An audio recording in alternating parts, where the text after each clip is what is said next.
Marami nung panahon na talagang iniiwan na si Pangulong Duterte, nanatili ho ang katapatan ni Pastor Kibuloy.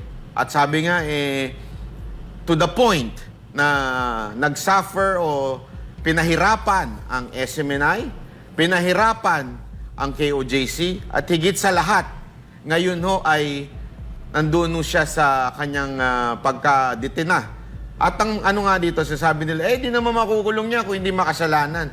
Huwag niyong kakalimutan, si Pablo, si Apostle Paul, siya ho'y nakakulong din. Tandaan ninyo, ilang percentage, more than half ng New Testament nasulat sa loob ng kulungan. At that time, ang tingin din ng tao kay Pablo ay isang, alam niyo ba kung ba't sila kinukulong?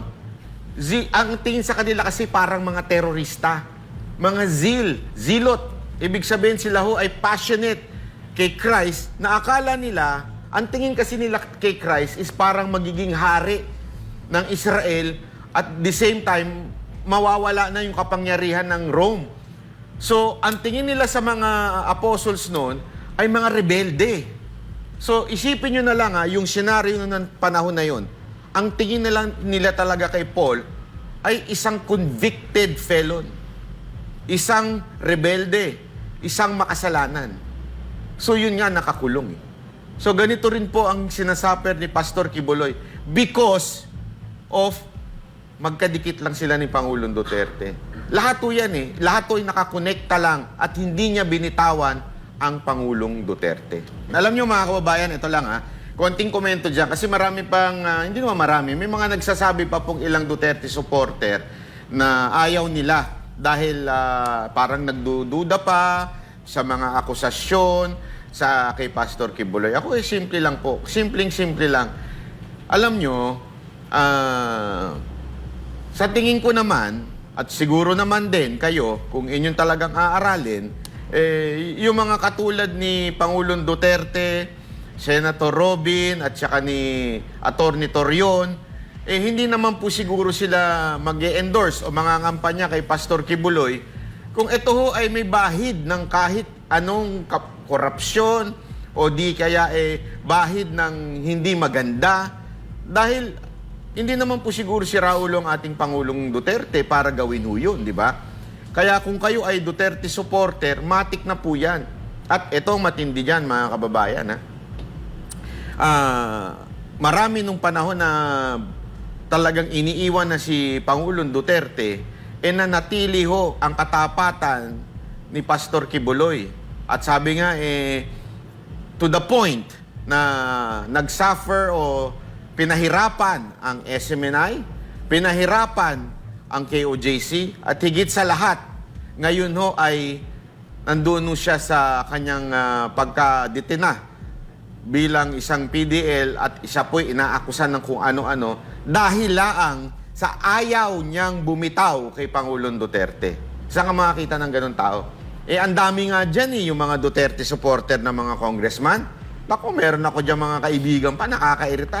Nung panahon na sila nasa kapangyarihan pa si Pangulong Duterte, napakasipsip. Pero ngayon, grabe yung makabatikos. Hindi lang kay Pangulong Duterte, maging kay BP Sara Duterte.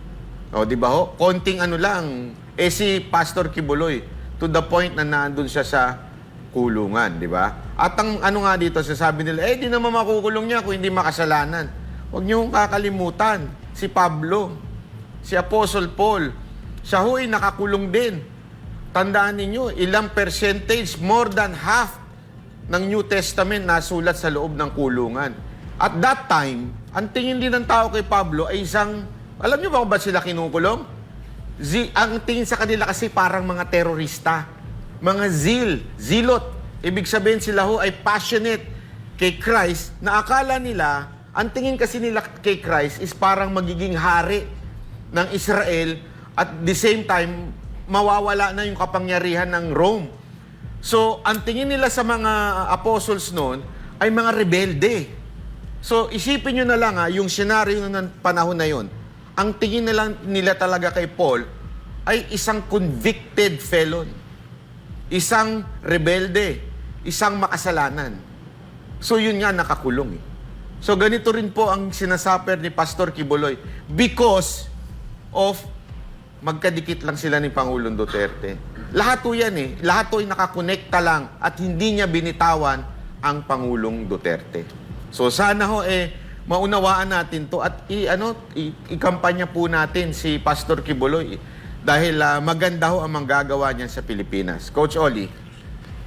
Pastor Quiboloy is PRRD. PRRD is Pastor Quiboloy. Walang politiko ngayon na masasabi natin na talagang sumuporta kay PRRD hanggang sa dulo. Tama si Banat Bay, binanggit niya nga si Paul. Dagdagan ko lang yan, pati si Joseph. Si Joseph nga ay pinagbintangan din ng rape. Pero si Joseph ang naging daan para iligtas ang Israel sa Ehipto. Ganon din si John the Baptist. Siya rin ang nakakulong din yan, pero siya din ang naging daan ng ating Panginoon. So, marami talaga, kaya ako naniniwala ko, even yung pagkakulong ni Pastor Quiboloy, ay yan ay isang trophy, isang katunayan, isang resibo na hindi niya iniwan si PRRD. Kasi naniniwala ang taong bayan kung si Pastor Quiboloy ay sumang-ayon lang sa gobyerno o sumang-ayon lang ang SMNI, pag sinabi nilang kaliwa, punta tayo sa kaliwa. Pag sinabing kanan, pumunta tayo sa kanan. Pag sinabi naming tumalon, talon. Kung walang sariling utak si Pastor Quiboloy, hayahay ang buhay niya ngayon. Masaya ang kanyang buhay ngayon. Nasa laya siya. Pero dahil yung kanyang pagkakulong ay isang resibo na siya ay hindi nang iiwan ng kaibigan. Gaya nga kanina, nabanggit din ni Banat Bay, yung iba dyan, iniwan na nga si PRRD. Yung isa nga dyan na supporter ni PRRD ay pumirma pa sa vice camp. Naku, ganyan po ang kalakaran ngayon. Even sa mga vloggers na before ay nakaasa kay PRRD, ngayon, binibira si BP Sara. Kaya dapat ito'y ikatuwa natin. Tayong mga DDS, yung mga naniniwala sa Duterte, this is a blessing in disguise for Pastor Quiboloy. Kasi ito'y katunayan. At dahil dyan, ay naisipan ni Pastor Quiboloy na tumakbo bilang senador. At ngayon nga, tuwang-tuwa ako sa nabalitaan ko, siya ay officially part na ng PDP. Pero sa katunayan, hindi naman na kailangan to kasi talaga namang mahal siya ng buong PDP. Even the head, PRRD and Senator Robin. Pero again, this is a welcome para sa atin na ito ay officially na siya dito sa PDP. Kaya suportahan po natin. Tatandaan po natin, wag po natin kakalimutan. Sindikato po ang ibang politiko dahil pinagtatakpan nila yung kamalian. At ang panlaban natin dito, numero. Kailangan natin si Pastor Quiboloy para may numero po tayo sa Senado. Alam niyo ba kung anong paninindigan ng ginawa ni Pastor Quiboloy para lang kaya ho siya nakulong? Ito kikwento ko ito, chichismis ko sa inyo to. Hindi ko nga alam kung pwede ko na i-chismis, pero chichismis ko na lang. Pamaya na, hayaan nyo na lang, mapagalitan ako mamaya. Pero alam nyo ba na 2 attempt ang ginawa mula sa Malacanang, mula sa mga mambabatas natin, 2 attempt na kunin ng SMNI, sumunod sa kanila, name your price. Pero hindi ho pumayag si Pastor Quiboloy. Dahil siya ay, sabi nga niya, gawin nyo lang yung tama, nasa likod nyo kami kasi we are for nation building. Pero pag may mali, mali talaga. Di ba? Tulad ng Banateros, pag tama, palakpakan, pag mali, banatan. Ganun lang naman po. And twice ho yan. Ibig sabihin, hindi lang in-attempt nung una, in-attempt pa nung pangalawa. Twice ho siyang tinest. Ika nga, binigay ang matinding test. Kung kayo yon, ikaw, name your price. Kung nga rin, ginanong ka, Jay, name your price, tumigil ka sa pagsasalita mo. O, baka magsabi lang yan si Jay, ganun ba? Si GS1 250, pwede na. Hindi, di ba? Isipin nyo, ganun, katindi. Pwede naman niyang balikuin Pwede naman niyang sabihin na, sige, supportahan ka namin. O, ganun. Di ba? And yet, hindi lamang po sa binanata ng SMNI, ginulo at binaboy ang kay OJC, ikinulong pa po si Pastor. Saka makakakita ng taong ganyan. Tanungin ko kayo, yung mga kandidato ngayon sino ang ganyan? Jay. Alam ko, naniniwala ako na hindi na natin kailangan pang magdalawang isip pa kay Pastor. May kasabihan nga tayo, ang taong talagang hindi nangiiwan ng isang kaibigan, lalo't sa ganitong kalagayan sa nangyayari ngayon sa mga Duterte, ay talagang kailangan natin pagkatiwalaan ng gusto. No? Kaya doon na, yun yung nakikita ko kay Pastor Apollo dahil sa lahat po ng panggigipit sa kanya at sa kay OJC, hanggang ngayon nakatayo pa rin siya sa kanyang prinsipyo. Doon pa lang isang malaking patunay na yun na karapat dapat talaga nating iboto at ihalal bilang senador itong si Pastor Apollo. Yun nga lang, alam ko ngayon na galit na rin si Risa maraming virus. Dahil dito sa balita, mga balitang to na talagang pumabor kay Pastor Apollo si Kibuloy na ngayon ay isa na sa mga sa PDP laban. Yun. At saka ito po ang napakalinaw na malaman ninyo. Ito ho ay walang kinalaman sa relihiyon ni Pastor Kibuloy o yung kanyang faith. Okay? Wala hong kinalaman. Bakit to? Kung si Atty. Torion nga, isang Muslim, ang nagpo-promote sa kanya, nagkakampanya sa kanya. At kaming mga banateros, hindi naman din po kami membro ng KOJC. At ito sasabihin ko sa inyo, pag nakapasok si Pastor Kibuloy bilang senador at hindi niya nagawa yung pangako niya, ako po at ang aking grupo ay titigil sa pagbablog. Kahit mawalan kami ng trabaho.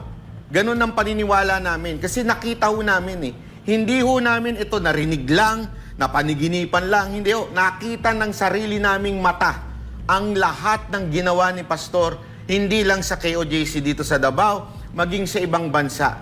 Nakita namin kung gaano kadisiplinado, kung gaano sa zero corruption, ganun katindi. Hindi kami magsasalita dito para dahil lang nasa SMNI kami. Hindi ho. Kaya nga yan ang hamon ko Pag naging senador si Pastor Kibuloy at hindi niya ginawa yung sinabi niya, lahat kami titigil sa pinagkakakitaan naming vlogging. Yun ang aming ibibigay. Titigil na, makakalimutan niyo, mawala na kami sa eksena, mawala na kami sa social media. Kaya naming ipusta ang aming mga karir at buhay. Alam namin may magagawa ho talaga yun Sabi nga paano? Hindi malakas si Pastor dahil alam mo naman, mga dyan, paano pag natalo? Ito lang pag natalo si Pastor Kibuloy, babalik lang siya sa ministro niya. Pero, mga kababayan, pag natalo si Pastor Kibuloy, talo ang Pilipinas. Hindi si Pastor Kibuloy matatalo. Ang Pilipinas ang matatalo. Bakit? Another opportunity to sa ating bayan. Huwag niyong kakalimutan, nangyari na ho ito. Diba? Nangyari na po ito noong 2022. Diba kami banateros, pumusta kami sa iba? Kanino? Kay Yorme, kay Isko Moreno, pumusta kami doon at yun ang aming gustong maging Pangulo. Anong nangyari? Marami sa inyo nagpabudol at sinabi nyo, hindi! Kasi ito kasi ganito. Anyari ngayon. Diba nabudol kayo? Yung opportunity na yon na sana, naayos, diba? Ng isang batang presidente na nakaayos ng Maynila. Ngayon naman, pruebang-prueba na nababoy ang Maynila nung nawala siya. Kaya nga ho siya bumabalik doon. Eto na naman, may bagong opportunity na naman tayo na magkaroon ng isang senador na aayos ng ating bayan. Huwag naman ho natin ipagkait sa kanya na ayusin ang ating bayan. Alam nyo, ako ho, ilang beses ko na nakausap si Pastor sa panaginip. Panaginip lang.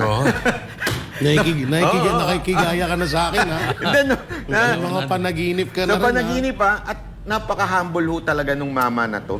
Sa dami niyang nagawa, napaka-humble nito. Sana ho, bigyan natin ng puwang. Kung hindi pa kayo kumbinsido, mag-research kayo. At kung kumbinsido na kayo, magkumbinsi pa kayo ng ibang tao. Yun.